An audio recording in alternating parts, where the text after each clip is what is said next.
I want to welcome our audience today, and we have two very special guests and two very distinguished guests, and we're happy to have them on the campus of Isothermal Community College today. Tim Owen is the Chief Executive Officer of the National Oceanic Atmospheric Association and the National Climatic Data Center, and Dr. Tom Peterson is the Principal Scientist for NOAA. And they are here today. They both have tremendous resumes, and we'll talk about that in a little bit. But Tim, I would like to first start with you. I think you were a graduate of UNC Asheville, then got graduate degrees at Penn State, UNC Chapel Hill. You've been with NOAA for about 20 years. And if you would tell the audience a little bit about what is NOAA, how long has it existed, what does it do, and particularly what does it do in Asheville? Well, thank you, President Dalton. I have been very pleased to have been a part of NOAA since 1990 as a student. And the National Oceanic and Atmospheric Administration has a very rich history that goes back really 200 years, back to the surveys of the Louisiana Purchase areas and Thomas Jefferson's imprint on making sure that we had navigable harbors and so forth. Through the 19th century and into the early 20th century, the Departments of Commerce and Labor took on some of the responsibilities for the weather forecasting and weather observations through the Weather Bureau at that time.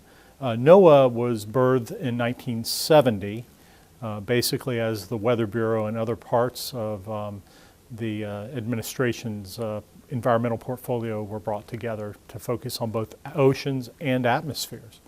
And so we have a very good relationship with the other parts of NOAA. NOAA is a very large organization. We have about 12,000 employees in the Department of Commerce. And we cover everything from weather to fisheries to the ocean service and atmospheric research. Fantastic. Dr. Tom Peterson, we're happy to have you. You are the principal scientist, but also you were the lead author of a group that won a Nobel Prize. I knew you were a part of that group, but you were a major part of that group. You also were unanimously elected to a 4-year term as president of the United Nations Meteorological Organization. You were named one of the top 1% of scientists in the field of geoscientists. And Foreign Policy said you're one of the top 100 leading global thinkers. So we're very honored to have you here today, but I knew both of you were very wise gentlemen because you listened to WNCW, our great radio station here. When I heard that, I knew that you were smart people, but it's very great to have you here. Most impressive resume. But I'm really interested in your backstory. What interested you in climatology and what got you started? And was it early in life or later in life? Thank you, President Dalton. Yeah, it is a pleasure to be here, and I've listened to news and stuff coming out of Spindale and never really knew where it was. So now I finally got a chance to visit. That's a pleasure. So I got a degree from the University of Wisconsin, bachelor's in agriculture. But then after that, I worked at a hospital, and mainly in a rural hospital as a respiratory therapy technician. And then I got laid off and was working as a freelance writer and various other odd jobs, picking apples in the fall to make ends meet.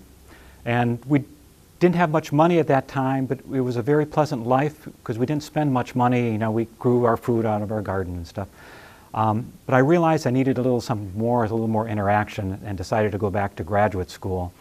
And I chose atmospheric science in my field. So I started graduate school when I was 36. And I remember telling my wife that, I'm going to be over 40 by the time I get my PhD. And she said, you're going to be over 40 in 4 years anyway, so you might as well be that with a PhD. And so after I got my PhD in 1991, I got a job offer in Asheville, North Carolina. It's been just a delightful place to work. Well, it's been great to have you here, and certainly your resume is very impressive in the work that NOAA is doing. Tim, I know NOAA is oftentimes involved in supporting educational initiatives, particularly STEM education, science, technology, engineering, and math. Could you comment on that just a little? Sure. NOAA has a very rich history of working with everything from kindergarten through graduate school and adult education in terms of formal education, informal education, and outreach. And the mission of NOAA really is to provide information, but to provide information in a way that is impactful on people's lives. And in order for that to occur, we need to provide outreach and build awareness with the young and the old alike in helping us understand the environment and demonstrate care for the environment as well. Well, we very much appreciate that here at Isothermal. We want to do more in that arena as well as our public schools. And in a minute, I'll be talking about the weather station that's going to be located here. We're very, very excited about that. Dr. Peterson, you work on many things, and obviously I said have such a wonderful resume, but what are some of the things you are working on right now that our listeners would be interested in? Well, the current project, my biggest project, is an annual report on the attribution of extreme events. Perhaps 5-10 years ago, we had this mantra that you can't attribute any single event to global warming. And about the time that we had reporters and politicians repeating our mantra, the science has moved on, so now that we can say something about an extreme event. It's careful analysis that needs to be done in order to work it up. But basically, it's sort of a statistical approach, similar to the way if you think about a baseball player who takes steroids, that if he's hitting 50 home runs a year, and then suddenly he starts getting really muscular and he's hitting 70 home runs a year, and you catch one of those 70 balls, you know a couple years later when they started rigorous steroid testing and he isn't as muscular and he's hitting 50 home runs a year, that it might have been caused by steroids. But you can't know whether that single ball was caused, that single home run was caused by steroids, but you know that there's a 20 out of 70 chance that it wouldn't have been hit without the steroids. And so that's the kind of odds we're analyzing with these extreme events. Did this particular event become worse or have a potential to be more frequent due to climate change, or perhaps less frequent? And we're finding some really interesting results around the world. We have teams of collaborators that are doing up the individual analyses from all over the world, several from Australia, the UK, Japan, China, and of course the United States. Well, I think what you're saying too is everything is data-driven and data-based, and I think it's interesting. It's the National Oceanic Atmospheric Association and National Climatic Data Center, but there is, I noticed, that international connection. And how do you share information, and who do you share it with? Tim, I'll ask you that. Sure.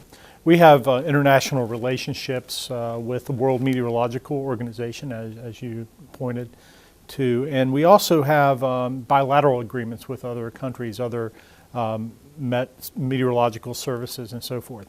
And now Tom is the president of the Commission on Climatology, so he gets to work on a day-to-day basis with these other partners. But the key is about data sharing, because the atmosphere, when you get right down to it, is a fluid and it knows no boundaries.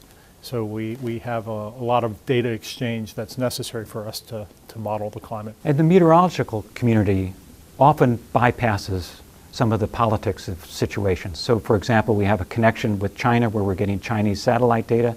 We have a strong connection with Iran that provides us with data on a regular basis for our global data archives. Sounds to me like climate could be the way to world peace here, the fact that you're communicating. I was going to ask you that question because you do chair this commission for the United Nations. You obviously are dealing with countries throughout the world. Weather knows no boundaries, and it's great to hear that collegial type of atmosphere in what you do. What are some of the things that you are called upon to do with that data, to predict events? I know Homeland Security probably is something. I know when they went in on bin Laden, they had to be careful about the weather and had to know what the weather would be. So how is this data used both in the national context and international context? Well, internationally, there's a lot of different factors that go into it, depending on the domain. The Commission for Climatology has 4 main domains. One is looking at data rescue and data archives and data processing. You know, helping advise countries. There's a lot of countries in Africa that still need to digitize their data in order to make them useful, and we're providing guidance on that. We have another 1/4 of our group looks at long-term climate change and helps instruct countries on how to analyze their data and how to see how extremes are changing. And when you do it with a few countries at a workshop and you have a set recipe of indices you do, that when you get other countries involved, it fits together seamlessly into a whole and then contributes to the Intergovernmental Panel on Climate Change and their assessments reports. We have a third group that looks at seasonal forecasts, and there's now a big move for regional seasonal forecasts. So there's climate forecasting systems so that all the people in say southern 1/3 of Africa, will have the same seasonal forecast information that provided to them. So it helps farmers then make some plans of, do you have to make sure you get your crops in really early because the rains are going to be drier later on in the summer or something. And then we have a fourth group that looks at risk and climate adaptation and how the long-term climate and what that means to individuals, what steps they can do to plan ahead. I mean, one of the things we're seeing is that as the planet warms, warm air can hold more water vapor, and that's why your dryers are warm. They heat up the air so it can evaporate faster because warm air can hold more water. But then it means that if the planet's warmer, there's a potential for more water vapor to be in the atmosphere when something like a cold front triggers a storm. So we see an increase in heavy precipitation in most parts of the world. This is one of the stronger climate change signals that we're seeing. And if you're building a road and you're putting in a culvert, you want to make sure that it doesn't only handle the rainfall today, but handles the rainfall 25 years and 50 years from now. Well, I think we all realize that the weather and climate affects us every day, but sometimes I think we take it for granted. We know we can't control it, but you can predict it. You use the data so well. And I know your facility in Asheville is part of a large network. I assume not much of the oceanic stuff goes on in Asheville, but I know that NOAA at other locations is actually trying to map the floor of the ocean, if I recall correct. That is absolutely right, President Dalton. We have a part of the mission is to map all of the bathymetry. When we have storms that affect harbors, we have a NOAA corps of officers with ships that actually assist in making sure that we go back and map hazards and help direct where the dredging needs to occur, things of that nature. Certainly from the standpoint of Asheville, since 1949 we have been in Asheville, first as a tabulation unit with millions and millions of punch cards put into that lovely Grove Arcade building in downtown Asheville. But that data has been brought to life over the years, and the science mission to provide context for the public, to provide monitoring and assessment on a month-to-month, year-to-year basis has been crucial. All of us have watched the weather forecast at night, and we've seen the almanac page where we know the normal high and the normal low. We help set that context so that we can better appreciate extreme events, better appreciate patterns and changes. I say that in March, having gotten up yesterday to 1/2 inch of snow and looking out the window at Bradford pears in bloom this afternoon. Well, I was going to ask Dr. Peterson also, who uses your data? You mentioned the farmers in Africa, and I'm assuming the farmers everywhere can access this data and use it. They have to plan. This gives them much more predictability in what they do. But here in Rutherford County, I know Facebook, electricity is a huge component of Facebook. It is, large buildings with a lot of expensive equipment that's run on electricity. I think it consumes about the same amount of electricity as a city of 50,000. But one reason that the heating and cooling of that building is very important. They've come forward with some rather unique ways to do that, but also they pay attention to climate. So who actually uses your data, and how can someone access it? Is it privatized, whether you have to have certain passwords to get in, or is some of it public, some of it more secure? We have a very busy website that provides most of our data, and we have a climate data online, have ways for people to to pull it off in ways that are useful to them. We have researchers that download, terabytes of satellite data, and then we have, an individual in a town who wants to know just what the weather was on the day they were born. So, it's a wide variety of issues that people are dealing with. The power companies pay a lot of attention to our weather. They want to understand the potential for icing on power lines, but also, you may remember the drought that we had in the southeast fairly recently. I mean, there was a nuclear power plant that needed a lot of cooling water, that was in danger of, if the drought lasted much longer, it could have been in danger of shutting down. So, people making decisions about power plants and where to build them and how to build them and what style, have to pay attention to the potential for drought and stuff. NOAA generally divides science, if you think of it in several different quadrants, that there's the pure research. We use that as a Niels Bohr kind of research. What is the fundamentals of the atom? What was the nucleus of the atom? It's not very practical information, but it's just the really relevant part. And we don't really engage in that part of research. We view our mission as the Louis Pasteur quadrant, who understood bacteria and how heating could prevent the growth of bacteria and kill them off so that you could pasteurize milk and preserve it longer. So we do kind of the research that is useful to people, the analysis, and then people can download and make use of them. And then another quadrant is the Thomas Edison quadrant, which is really more of a private industry quadrant that uses our data and information and builds products and services to additional users and customers. How many other countries are as comprehensive with their data collection and climate as the United States? There's probably 3 or 4 that are really, really good. Canada and Australia are great at it. There's some other countries that are pretty good at data collection and processing, but they don't release much data to other people, and that's a different problem. It's an all right problem for them, but it prevents other people from doing research on issues that might impact them or damages their research. And then there's a lot of countries that are still floundering and really working hard to try to just build their basic archives and preserve their paper records and stuff. So we do a lot of instruction on how to take photographs of the records and preserve them and then digitize them. Thank you. Tim, a while ago I mentioned Facebook. Isothermal Community College was very excited when Facebook gave us a grant this past Christmas to partner with NOAA and the NC State's Extension Service to have a weather station on this campus. That is exciting for us, particularly with a name like Isothermal. We thought it really did belong here.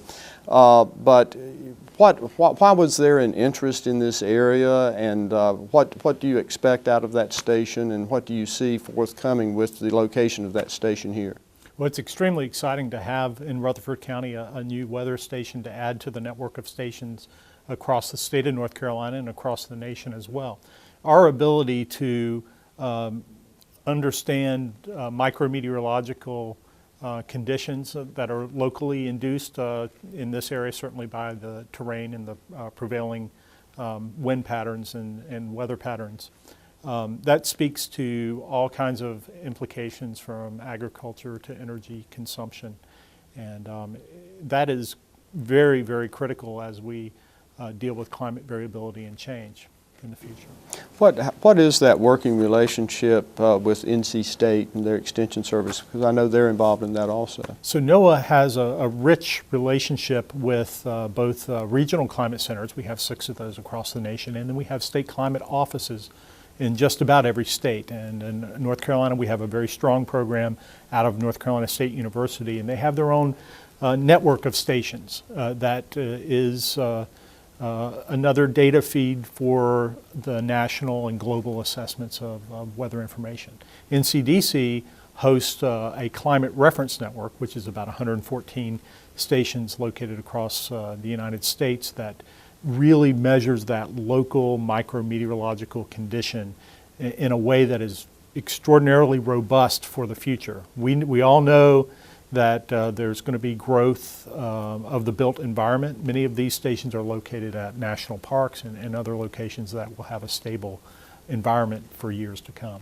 Well, we're very excited when they were here the other day, and the site has been chosen it was mentioned we're going to be able to run the line computers into WNCW and into some of our classrooms to get real-time data, and we just look so forward to working with you, working with our public schools to create more interest in this. In fact, I was mentioning it to one of our instructors the other day who has a keen interest in climate and weather, and he was absolutely ecstatic about this. So I want to thank both of you for taking the time to be with us today. We invite you back to our campus anytime you want to be here. We look forward to this partnership, and we look forward to moving forward, and we wish you the very best. And I think the people should understand and realize the keen importance of NOAA and the National Climatic Data Center and the great work that you are doing in research, Dr. Peterson. I think we're all owe you a debt of gratitude, and we thank you for your presence today.